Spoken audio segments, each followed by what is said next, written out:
Along the Columbia River overlooked by Mount St. Helens sits a timber-rich city known as Longview.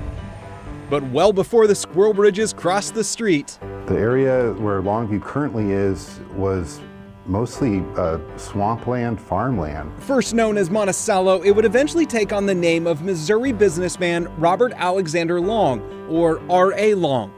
And if you've ever heard the saying, money doesn't grow on trees, well, R.A. Long thought otherwise. To the 68-year-old timber tycoon, the trees were money. With the timber supply running low, he moved his company, the Long Bell Lumber Company, to Cowlitz County.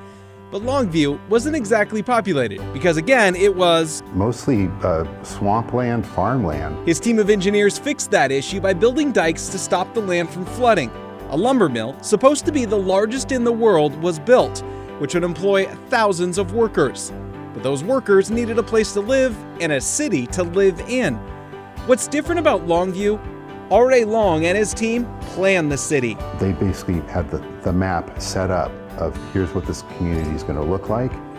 Here's where the workers' housing will be located. Here's where the executives' housing will be located. The new city needed a name. Longview seemed like a good fit.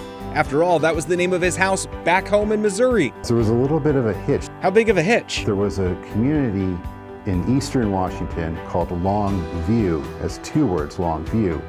And it was a very small, kind of just a stop along the railroad line. In fact, here's the original post office application for the Longview in eastern Washington. The railroad didn't want two stops named Longview, so Long tried to buy the name. The asking price?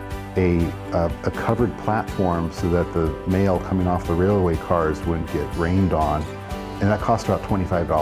1923 was the beginning of Longview, and a year later, the city was complete. Well, some of it.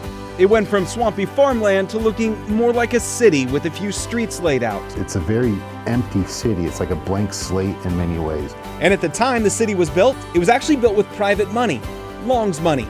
Among the buildings still standing today that he donated are the Monticello Hotel and the City Library. So if you ever find yourself in R.A. Long's planned city, now you know that's what's in a name. Interesting. So Longview was supposed to be even bigger than it is today. Yeah, Long and his team planned for it to actually hold about 50,000 people. Today, it hasn't really met that number. It's actually closer to about 37,000, so still room to grow.